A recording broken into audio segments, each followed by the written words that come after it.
Outlaw Sports is brought to you by Molson Canadian, made from Canada, and Rocky Mountain Barbecue, Alberta barbecue cuisine at its best.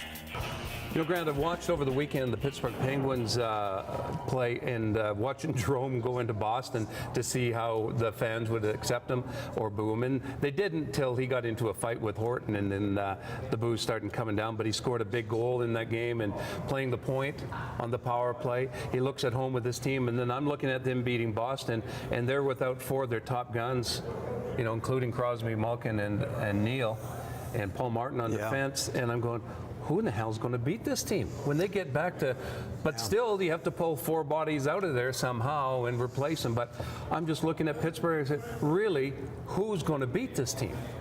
Good question. They finished first last year. Yeah. And they had some pretty good numbers too. I mean, they were first in the conference. They had 34 wins. They were knocked off by Philadelphia in the first round.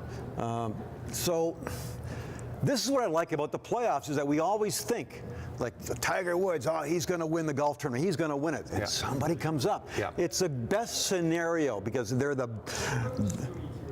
the guys people have to slay. Can it be done? Can it be done? I would agree with you. It looks like nobody can beat them, except maybe Chicago. So I would say, but you never know. Could the Washington Capitals, if they ever go up against the Pittsburgh Penguins? But my only concern is that with Pittsburgh, after what they did in the trade deadline, and if they get the healthy players back, the depth. So you can go over the rosters, and, you know, if you can win consistently without Malkin and Crosby and James Neal, you've got something right, going right.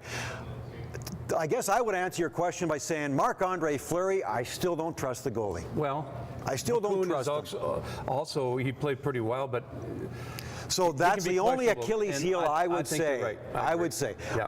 If you're a betting man, sure. If you're going in a playoff pool, go with Pittsburgh. But don't be surprised if some team raises their level of play and knocks them off. And that's what I love to see in the playoffs. So they were knocked off last year when they finished first. They could be knocked off again. But I think they've added more depth this year. Well, it gets back to that age-old argument. I mean, if you got Washington and you got Pittsburgh, if they were to match up in the playoffs this year in the Eastern Final. Now, then you have Ovechkin against Crosby, and everyone was writing Ovechkin off at the start of the year. Top goal scorer right now. He's the top goal scorer, and he is on fire. I like Washington's defense, too. I mean, John Carlson is a great young defense in America, and Carl Alsner, the Calgary kid, Schultz, and there's some other new players in there, too, Hillen and somebody else. So I kind of like Washington's defense. Weren't they bad at the beginning of the year? But now they're coming around. Adam Oates seems to have that team playing well. Ovechkin seems more energized than ever before. You know, Tim Hunter, former Flame assistant coach there too. Yeah. So I kind of hope. I like what they're doing. I like watching them play. I like Troy Brouwer. I think he's a great player. I think he was great with Chicago Blackhawks. There's something about his leadership skills. I think he's a good player, and I like Washington right now. So maybe the Caps could knock them off. Interesting. What about the Bruins? Couldn't the Bruins knock them off? Not the way they're playing right now, I don't think. Yeah, sometimes you have to watch how good teams play with a week to go in the playoff before the playoffs. You have to caution your criticism or tone it down a little bit, I think, because they've made it. One incident over the weekend with everything that took place last week in Boston, and the Pittsburgh Penguins come into town, and Matt Cook is not a well-liked man in Boston simply because of what he did to Mark Savard and his whole attitude towards playing. Everyone says, oh, he's cleaned up his act, but he has. Not really, man. Oh, come on. No. Yes, he has. That hit that he hit on McQuaid into the knee the other day, that was uncalled for. But the point I'm making, and whether if you follow a team, you listen to their play-by-play guys, and there's such a range from the NHL, from American broadcasters to Canadians. You hear all kinds of personalities, all kinds of way the game is called. Jack Edwards calls a pretty biased report in Boston, but when they announced that Cook is the Masterton Trophy candidate out of Pittsburgh, and I can't believe they did that, he went nuts. And he said, that's like saying Sirhan is the prisoner of the year. He said, he's an assassin. He had to apologize, obviously, for those comments. I see where he was going with that. Maybe didn't handle it the right way. I'm not convinced that Matt Cook has turned his game around, but interesting to hear a play-by-play guy go off like that. So what should we talk about? Do you want to talk about Let's Edwards? talk about him, Edwards, yeah. or about Matt Cook? Let's talk Edwards. about both. Right, you can't say that. No. Especially the climate in Boston. Yeah.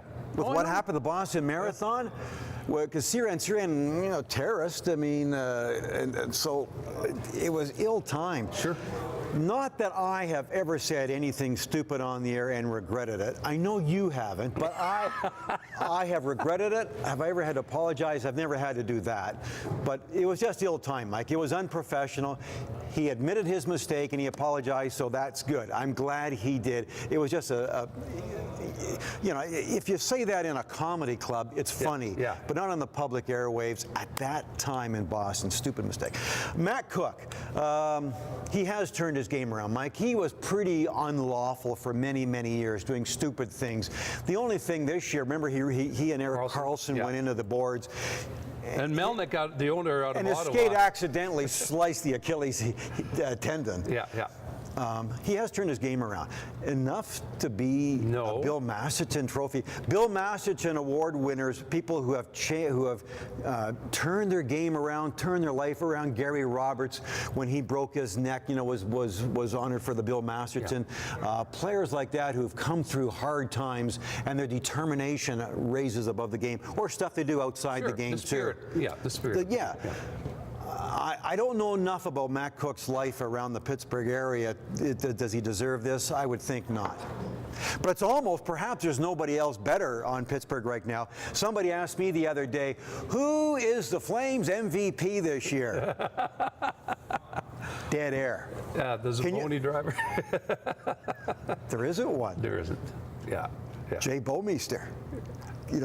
Come on back from St. Louis at the end of the year and receive your award. So maybe there isn't a true Bill Masterton Trophy or award winner in Pittsburgh, so they have to give it to Matt Cook. Matt, Matt, you want it? Let's give it to Matt. Nobody else here. He was good. How many penalties?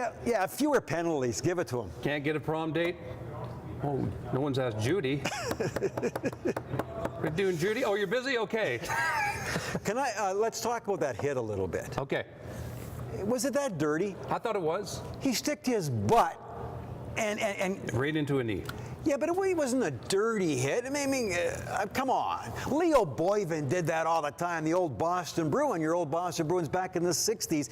Guys coming. Remember that? Derek Morris, former Flame, would always be good at that. Kind of guys, angling guys, boom, sticking your butt out. The Plager brothers out of St. Louis were the best at the hip. Bill Plager and Barclay Plager. Yeah, there's three of them all together. So, come on, take your Bruin hat off. I'm not. Or jersey off. Was it? I want to get into. It was a tough physical hit, but I don't think it was dirty. Okay, that's your opinion. That's why you want me here, isn't it?